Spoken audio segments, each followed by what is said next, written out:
Everyone. सो आज के class में हम लोग कॉर्पोरेट गवर्नेंस को रिवाइज करेंगे, which is in your corporate issue और सब्जेक्ट।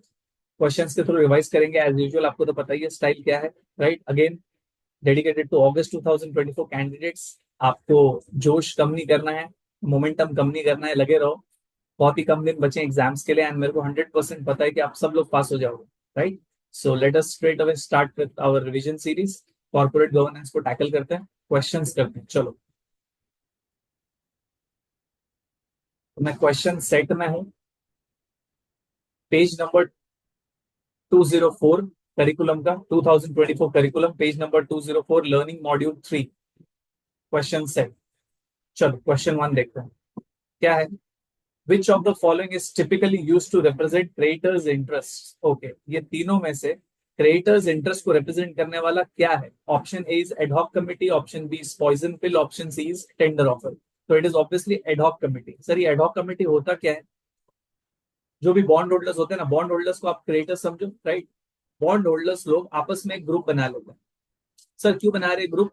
कंपनी को फाइनेंशियल क्राइसिस से बाहर निकालने के लिए। क्या होता है यार, कंपनी अगर फाइनेंशियल क्राइसिस से गुजरता है ना, तो यार कंपनी ना टाइमली पेमेंट नहीं कर पाता है बॉन्ड होल्डर्स को, इंटरेस्ट एंड ऑल दैट। तो क्या होता है, कुछ बॉन्ड होल्डर्स लोग आपस में एक ग्रुप बनाते हैं और एक रेजोल्यूशन प्लान कंपनी के सामने रखते हैं so as to come out of the financial crisis. ऐसे कमेटी को कहते हैं ad hoc committee, right? Unofficial committee है क्योंकि जहां पे कुछ बॉन्ड होल्डर लोग आपस में ग्रुप बनाते हैं, प्लान कंपनी के सामने रखते हैं कि यार कैसे ये फाइनेंशियल क्राइसिस से कंपनी बाहर आ सकता है। ठीक है, इसको कहते हैं एडॉक कमेटी। तो A is the answer, right?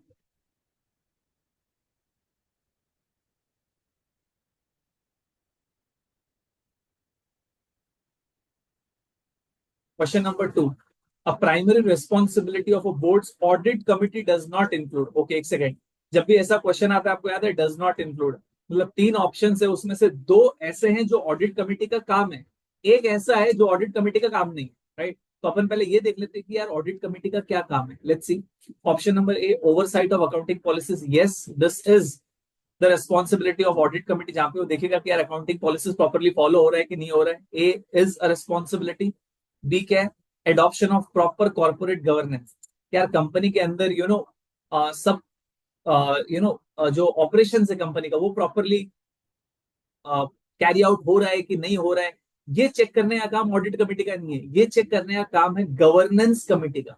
क्या गवर्नेंस प्रॉपरली हो रहा है? क्या मैनेजमेंट सही तरीके से काम कर रहा है? क्या बोर्ड ऑफ डायरेक्टर्स मैनेजमेंट को सुपरवाइज कर रहे हैं? क्या मैनेजमेंट और शेयर होल्डर्स का इंटरेस्ट अलाइंड है? सब कुछ चल रहा है क्या बराबर? ये कौन चेक करता है? Governance committee. ये ऑडिट कमेटी का काम नहीं, राइट? तो आपने को यही पूछा है ना, does not include. Does not include में बी आएगा। अब देख, ए तो ऑडिट कमेटी का काम है। सी देखना, recommending remuneration for the external auditor. Yes, ये भी ऑडिट कमेटी का ही काम है। C there is one more committee known as the remuneration committee. लेकिन ऑडिटर्स के मामले में जो भी डिसीजन लेना है वो कौन लेगा? ऑडिट कमेटी लेगा, राइट? चाहे वो ऑडिटर्स का अपॉइंटमेंट हो, चाहे वो ऑडिटर्स का रेम्यूनरेशन हो। तो यहाँ पे फंसना मत। ऑडिटर्स का रेम्यूनरेशन के टुवर्ड्स पे डिसीजन लेने का काम किसका है? ऑडिट कमेटी का है। तो ये यार ए एंड सी यहाँ पे लिख देता हूँ, रेस्पॉन्सिबिलिटी ऑफ ऑडिट कमेटी,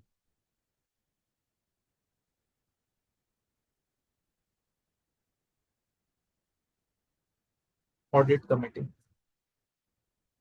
और ऑप्शन नंबर बी किसका रिस्पॉन्सिबिलिटी है? Governance committee. क्या सही तरीके से कंपनी रन हो रहा है? मैनेजमेंट सही तरीके से चला रहा है? बोर्ड मैनेजमेंट को सुपरवाइज कर रहा है? This that and everything.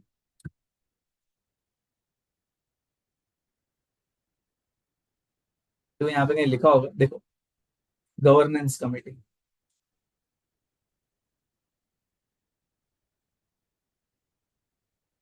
Question number three, which of the following is true of a share holder activism? Let's see. Share holder activism याद है? Shareholder activism generally, activist share holder कौन होता है? Hedge fund. जो भी August के candidates उन्होंने ये ऑल्टरनेटिव इन्वेस्टमेंट्स में भी पढ़ा होगा। हेज फंड क्या करता है? कंपनी में एक सिग्निफिकेंट स्टेक ले लेता है जिससे कि वो यू नो मीटिंग एजीएम में जाके एक अपना डोमिनेंट रोल प्ले कर सके। मतलब अगर कोई ऐसा कंपनी है जिसमें एक अच्छा पोटेंशियल है बट उस कंपनी का मैनेजमेंट वो कंपनी को बहुत ही खराब तरीके से रन कर रहा है और ये किसी हेज फंड को दिख गया, तो हेज फंड क्या बोलता है, क्या सोच रहा है कि यार कंपनी में तो बढ़िया पोटेंशियल है, लेकिन कंपनी का जो मैनेजमेंट है ना, वो बहुत खराब तरीके से कंपनी को रन कर रहा है। एक काम करता हूँ, मैं कंपनी में सिग्निफिकेंट स्टेक लेता हूँ और मैं गाइड करता हूँ कंपनी के स्ट्रेटेजिक डिसीजंस को। लाइक ये काम होता है, जनरली हेज फंड्स कर रहे हैं, इसलिए हेज फंड्स को एक्टिविस्ट शेयर होल्डर भी कहते हैं। मतलब generally activist share holder hedge funds होते हैं। Let's see which of the following is true of a shareholder activism. Option number A क्या है? Shareholder activist rarely include hedge funds. नहीं, rarely नहीं, generally they include hedge funds. तो A तो wrong हो गया। बी क्या है? Regulators play a prominent role in shareholder activism. नहीं, रेगुलेटर शेयर होल्डर एक्टिविस्ट का काम नहीं करता। सी क्या है? A primary goal of shareholder activism is to increase the shareholder value. मैंने बोला ना, अगर कोई कंपनी में बढ़िया पोटेंशियल है लेकिन कंपनी खराब, मतलब उस कंपनी का मैनेजमेंट खराब तरीके से रन कर रहा है, तो एक हेज फंड क्या सोचता है कि यार मैं उस कंपनी में एक सिग्निफिकेंट स्टेक ले लेता हूं और मैं कंपनी को गाइड करता हूं क्योंकि कंपनी में बढ़िया पोटेंशियल है। राइट? तो मकसद क्या है हेज फंड का? To increase the shareholder value. Right? तो C is the answer.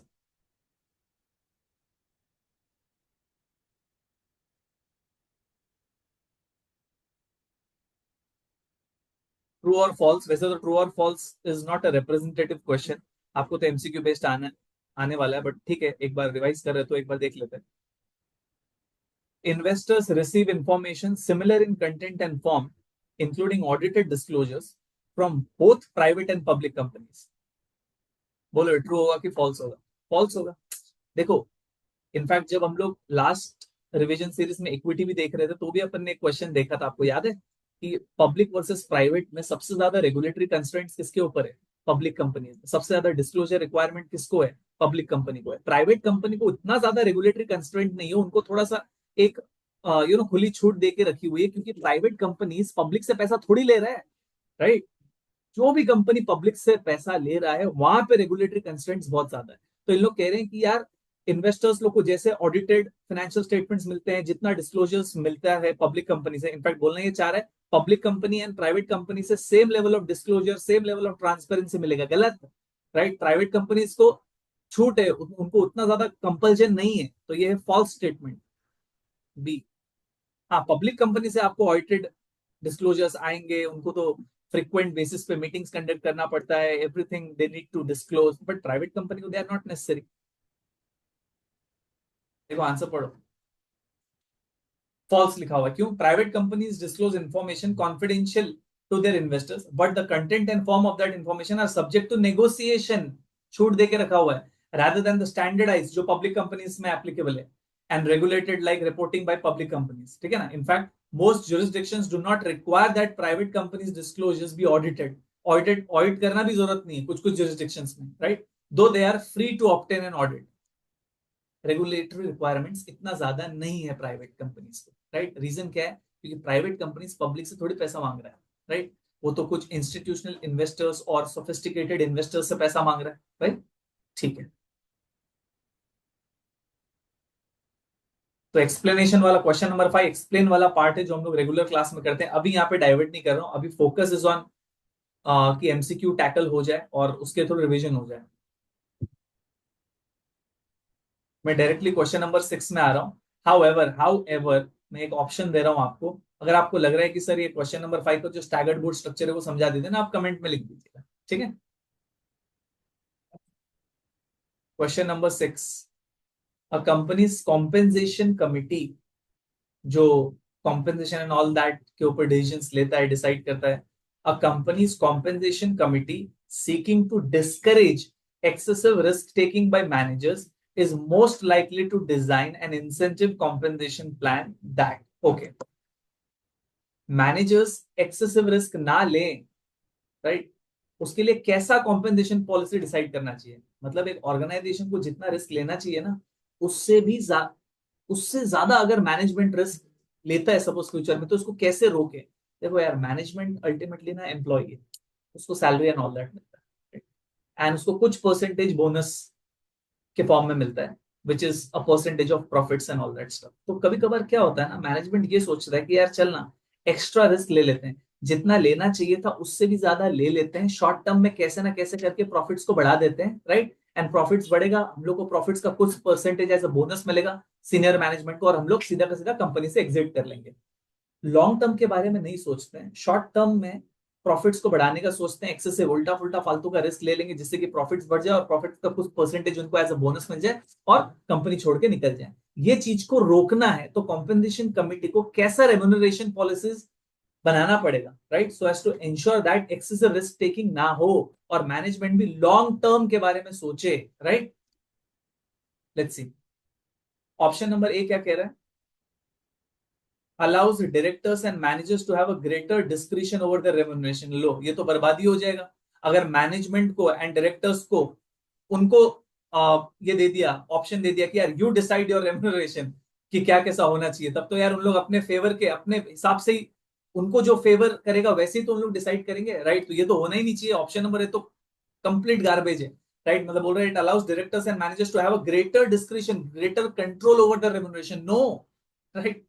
Option number B क्या कह रहा है, includes a variable component. Okay, variable component में क्या होगा, उनको यार कंपनी के शेयर्स देंगे comprising stock options contingent contingent dependent on near term stock performance. ध्यान से देखना, तो ऑप्शन नंबर बी में कंफ्यूज जाओगे। बोल रहा है रेम्यूनरेशन पॉलिसी कैसा होना चाहिए, ऑप्शन बी क्या बोल रहा है, यार उनको शॉर्ट टर्म मतलब उनको स्टॉक ऑप्शंस दो, उनको शेयर्स कब मिलेगा, अगर प्रॉफिट्स इंप्रूव हुआ तो near term stock profits improve हुआ तो बोलो नियर टर्म स्टॉक परफॉर्मेंस, मतलब अगर स्टॉक का प्राइस ऊपर जा रहा है, स्टॉक का परफॉर्मेंस अच्छा हुआ तो जाके हम मैनेजमेंट को शेयर्स वगैरह देंगे। अगर ऐसा है तो मैनेजमेंट फिर कैसा सोचेगा पता है क्या, मैनेजमेंट बोलेगा अच्छा तो यार स्टॉक परफॉर्मेंस को ऊपर करना है ना, नियर टर्म बोला, देखो near term stock performance. Management बोल रहा है okay near term stock performance improve करेंगे तो हम लोग को कंपनी का शेयर्स मिलेगा, तो एक काम करते हैं, कुछ ऐसा काम करते हैं जिससे कि शॉर्ट टर्म में स्टॉक का प्राइस ऊपर चले जाए। और मैनेजमेंट के पास ये 10 तरीका है करने का, उल्टा पुल्टा रिस्क ले लेगा फालतू का जिससे कि स्टॉक प्राइस ऐसा दिखेगा, मतलब जिससे लोगों को लगेगा कि वाह यार कंपनी कितना बढ़िया है एंड ऑल दैट, तो इन्वेस्टर्स लोग कंपनी के शेयर्स को खरीदना चालू कर देंगे, स्टॉक प्राइस ऊपर जाएगा। Since stock price short term में ऊपर चले गया है, मैनेजमेंट को कंपनी के शेयर्स मिलेंगे एंड मैनेजमेंट शेयर्स को बेच के निकल जाएगा। तो कहीं ना कहीं मैनेजमेंट का यहाँ पे शॉर्ट टर्म पे फोकस हुआ है, राइट। तो वो कुछ ऐसा रिस्क ले लेगा जिससे कि शॉर्ट टर्म में यार शेयर प्राइस ऊपर चले जाए और अपने को शेयर्स मिले और हम शेयर्स बेच के निकल जाएंगे, भले लॉन्ग टर्म में बर्बादी हो तो भी चलेगा, ऐसा मैनेजमेंट सोचेगा। अगर ऑप्शन नंबर बी के हिसाब से अगर हम लोग रेम्यूनरेशन पॉलिसीज डिसाइड करेंगे तो ये भी अपने को नहीं करना है। हम चाह रहे हैं कि यार मैनेजमेंट भी लॉन्ग टर्म के बारे में सोचे, कंपनी का वैल्यू सही मायने में क्रिएट करे, ना कि यार शॉर्ट टर्म में कैसे भी कैसे करके शॉर्ट स्टॉक प्राइस को ऊपर कर देना हम तो स्टॉक बेच के निकल जाएंगे। तो बी भी नहीं चलेगा, ए नहीं चलेगा, ए तो पूरा का पूरा गार्बेज है। ए बोलता है कि यार मैनेजमेंट एंड डायरेक्टर्स को ही डिसाइड करने दो ना उनका रेम्यूनरेशन पॉलिसी कैसा होगा, नहीं, वो तो फिर उसी हिसाब से डिसाइड करेंगे जो उनको फेवर करेगा। ऑप्शन नंबर बी भी गलत है क्योंकि ऑप्शन नंबर बी में focus on the short term, short term stock performance अगर अच्छा हुआ तो मैनेजमेंट को शेयर्स मिलेगा। तो मैनेजमेंट क्या करेगा, कैसे ना कैसे करके यार शॉर्ट टर्म में स्टॉक के प्राइस को ऊपर कराना चाहेगा जिससे कि उसको कंपनी के शेयर्स मिले और वो कंपनी के शेयर्स को हायर प्राइस पे बेच के निकल जाए। मतलब यहाँ पे भी कहीं ना कहीं मैनेजमेंट का focus on the short term. तो ए भी नहीं चलेगा, बी भी नहीं चलेगा, आंसर क्या होगा, सी। सी देखना, सी में ये लिखा होगा कि हम मैनेजमेंट को शेयर्स देंगे लेकिन कुछ टाइम के बाद। सिर्फ अगर मैनेजमेंट सीईओ सीएफओ अगर कंपनी में 5 साल तक रहते हैं तो 5 साल के बाद उनको कंपनी का शेयर्स मिलेगा एंड उनको कंपनी का शेयर्स मिलने के बाद भी उन लोग तुरंत बेच नहीं पाएंगे, उनको और 3 साल होल्ड करना पड़ेगा। तो 5 और 3 एग्जाम्पल बोल रहा हूँ, कहीं ना कहीं 8 साल तक अटका दिया ना, तो मैनेजमेंट फिर डेलिबरेटली चाहेगा कि यार नहीं, कंपनी को ना कंपनी का वैल्यू लॉन्ग टर्म में ग्रो होना चाहिए यार, राइट, ताकि हमको भी शेयर्स मिल रहा है एंड हम तुरंत बेच नहीं पा रहे, हमको भी कुछ टाइम तक होल्ड करना पड़ेगा, तो यार let us create the value for the company ना, राइट। और अगर मैनेजमेंट मस्ती कर रहा है कि नहीं यार मैं तो अननेसेसरी एक्सेसिव रिस्क टेकिंग करूंगा, ये वो करूंगा जिससे कि लॉन्ग टर्म में कंपनी का परफॉर्मेंस डैम्पन हो जाए, खराब हो जाए, तो कोई बात नहीं, आपको भी कंपनी के शेयर्स ही मिल रहे हैं, राइट। तो सी क्या होगा, grant shares rather than options that vest over several years and are subject to minimum holding period, right. कहीं ना कहीं मैनेजमेंट को अटका दिया है लॉन्ग टर्म के लिए कि यार आपको 5 साल के बाद कंपनी के शेयर्स मिलेंगे एंड आपको तुरंत बेचने नहीं मिलेगा, आपको सिर्फ 3 साल तक होल्ड करना पड़ेगा। तो 5 और 3 8, राइट, 8वें साल में वो शेयर्स को बेच पाएगा। तो यार हम चाह रहे कि यार मैनेजमेंट तुम सही मायने में वैल्यू क्रिएट करो ना यार, इसलिए तो आपको अपॉइंट किया है, और कंपनी का वैल्यू क्रिएट होगा तो आपको भी कंपनी के शेयर्स मिल रहे हैं, आपको भी फायदा ही होगा, राइट। तो सी इज द आंसर। अच्छा क्वेश्चन था। देखो एक बार आंसर्स पढ़े, देखो C is correct.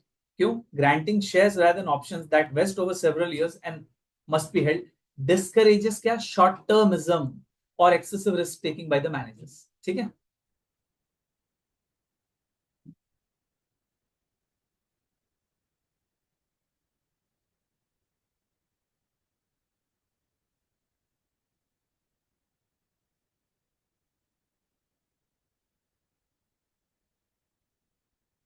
Again next question set में आ रहा है. Question number 1, which of the following is not a benefit of an effective corporate governance structure. Again not a पूछा है, मतलब तीन ऑप्शंस में से दो रहेगा बेनिफिट ऑफ कॉर्पोरेट गवर्नेंस और एक रहेगा नॉट अ बेनिफिट. ए क्या कह रहा है? Operating performance can be improved. Yes, this is the benefit of corporate governance, right. अगर एग्जांपल दे रहा हूं, अगर आप से एम्प्लॉयज लोगों के राइट्स एंड उनके राइट्स एंड प्रेफरेंस का ध्यान रख रहे हो, अगर एम्प्लॉयज खुश हैं आपके कंपनी में, तो कहने से एम्प्लॉय का प्रोडक्टिविटी बढ़ेगा, राइट. एंड प्रोडक्टिव बढ़ना, it's a good sign, right. Operating performance improve हो जाएगा, राइट. तो ऑपरेटिंग परफॉर्मेंस का जस्ट एक एग्जांपल दे दिया. बाय एनी चांस अगर कोई स्टूडेंट को ऐसा लगे sir how operating performance can be improve, तो इट इज जस्ट दैट अगर यार कॉर्पोरेट गवर्नेंस अच्छा है, मतलब जो कंपनी में काम कर रहे हैं एम्प्लॉयज एंड ऑल दैट वो खुश हैं, तो उन लोग और दिल से काम करेंगे जिससे कि प्रोडक्टिविटी इंप्रूव होगा. प्रोडक्टिविटी इंप्रूव होगा तो ऑपरेटिंग परफॉर्मेंस इंप्रूव हो जाएगा, राइट. तो A is a benefit of effective corporate governance. B क्या कह रहा है? और corporation cost of debt can be reduced. सही बात है. अगर कंपनी में सब चीज सही तरीके से चल रहा है, एम्प्लॉयज लोग का ध्यान दिया जा रहा है, क्रेडिटर्स लोग का ध्यान दिया जा रहा है, कस्टमर्स को ध्यान दिया जाता है, सोसाइटी का ध्यान दिया जाता है, अगर ऐसा चल रहा है तो कहने कि जो भी लेंडर्स हैं उन लोग कंपनी को अच्छे नजर से देखते हैं. सिंस उन लोग कंपनी को अच्छे नजर से देखते हैं, तो जब कभी भी कंपनी को लोन देंगे वो लेंडर्स लोग, they will give loan at what? Lower rate of interest. तो B is also the benefit. तो A is a benefit, B is a benefit. Obviously C क्या होगा? Not a benefit. Let's see. Corporate decision and activities require less control. नहीं यार, अगर effective corporate governance बढ़िया तरीके से गवर्न करना है तो ज्यादा कंट्रोल चाहिए, right. Corporate decision and activities require less control. No. C क्या होगा? Not a benefit. It requires more control. देखो, सी इज करेक्ट. क्यों? A benefit of effective corporate governance structure is to enable adequate scrutiny and scrutiny and control over operations. ये बोलते हैं less control. ऐसी lacklustre mode में चलाओ company को, ऐसा थोड़ी होगा.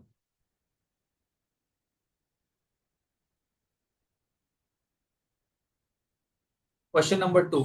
An investment analyst would likely be most concerned about an executive compensation plan that varies each year. अगर मैनेजमेंट का कॉम्पेंसेशन ऐसा है ना, कभी अप कभी डाउन, कभी अप कभी डाउन, कभी अप कभी डाउन, अगर ऐसा है, this is not a concern for an analyst. एक एनालिस्ट है जो कंपनी का मैनेजमेंट कॉम्पेंसेशन को ट्रैक कर रहा है एंड उसको दिख रहा है कि यार मैनेजमेंट का कॉम्पेंसेशन ना फ्लक्चुएट होते जा रहा है. इसका मतलब मैनेजमेंट को प्रॉफिट्स के बेसिस पे उनका कॉम्पेंसेशन मिल रहा है. अगर प्रॉफिट ज्यादा है तो उनको कॉम्पेंसेशन भी ज्यादा, प्रॉफिट्स कम है तो उनको कॉम्पेंसेशन भी कम. This is a good sign. इसका मतलब मैनेजमेंट सही मायने में कंपनी का प्रॉफिट्स को इंप्रूव करने का सोचेगा, क्योंकि उसका compensation is aligned with company का प्रॉफिट. इसीलिए तो up down up down up down हो रहा है. तो अगर वेरीज ईच ईयर है, it's a good sign. It's not a cause of concern. आपने वो क्या पूछा है? कंसर्न पूछा है, ठीक है. तो ए तो not a cause of concern. B क्या है? an executive compensation plan that is consistent with the compensation plans of a company's competitors. हाँ, अगर कंपनी का कॉम्पिटिटर जो है वो कॉम्पिटिटर के मैनेजमेंट को जो कॉम्पेंसेशन मिल रहा है वही, अगर सब्जेक्ट कंपनी, मतलब जस्ट एग्जांपल ले रहा हूँ, एक एनालिस्ट ए लिमिटेड को ट्रैक कर रहा है. ए लिमिटेड का कॉम्पिटिटर से suppose B Limited, C Limited, D Limited. मैं ये कह रहा हूं अगर B Limited, C Limited, D Limited के मैनेजमेंट को जो कॉम्पेंसेशन मिल रहा है वही उसी लाइंस में अगर ए लिमिटेड के मैनेजमेंट को अगर कॉम्पेंसेशन मिल रहा है तो not a cause of concern, right. जहां पे कॉम्पेंसेशन पॉलिसीज मोटा मोटी सारे के सारे कंपनीज में कॉम्पिटिटर्स में सेम ही है तो चलेगा. तो A and B not a cause of concern. C क्या है? मैनेजमेंट का compensation that is cash based only without an equity component. देखो, अगर इक्विटी कंपोनेंट नहीं हुआ ना तो मैनेजमेंट ना शेयर होल्डर्स के बारे में सोचेगा नहीं. क्योंकि देखो, शेयर होल्डर्स लोग चाह रहे हैं कि सर शेयर्स का वैल्यू बढ़े जिससे कि उनका वेल्थ बढ़े. और अगर मैनेजमेंट के कॉम्पेंसेशन में शेयर्स वाला पार्ट नहीं है तो उन लोग उतना इंटेंसिटी के साथ शेयर होल्डर्स के बारे में थोड़ी सोचेंगे. उन लोग बोलेंगे यार हमको तो देख सैलरी मिल रहा है. अल्टीमेटली अगर शेयर्स का वैल्यू बढ़ भी रहा है तो किसको फायदा है? शेयर होल्डर्स को. हमको तो शेयर्स है नहीं. तो मैं मतलब कहीं ना कहीं शेयर होल्डर्स का इंटरेस्ट और मैनेजमेंट के इंटरेस्ट में डिसअलाइनमेंट होगा. और हम ये चाह रहे हैं कि शेयर होल्डर का इंटरेस्ट और मैनेजमेंट का इंटरेस्ट अलाइंड हो, मैनेजमेंट भी उसी इंटेंसिटी के साथ काम करे, वेल्थ क्रिएट करने का सोचे जो शेयर होल्डर्स चाह रहे हैं। लेकिन अगर मैनेजमेंट के कॉम्पेंसेशन में अगर आप शेयर्स कंपोनेंट को एक्सक्लूड कर दोगे तो मैनेजमेंट का इंटरेस्ट या मैनेजमेंट का ऑब्जेक्टिव और शेयर होल्डर्स का ऑब्जेक्टिव डिसअलाइन हो जाएगा। तो C is a cause of concern. अगर कोई एनालिस्ट ट्रैक कर रहा है मैनेजमेंट कॉम्पेंसेशन को और उसको दिखा कि यार मैनेजमेंट के कॉम्पेंसेशन में ना शेयर्स कंपोनेंट नहीं है, तो it's a cause of concern. क्यों कॉज ऑफ कंसर्न? क्योंकि क्या पता यार मैनेजमेंट उस इंटेंसिटी के साथ कंपनी का वैल्यू क्रिएट करने का नहीं सोचे, राइट? तो C is a cause of concern.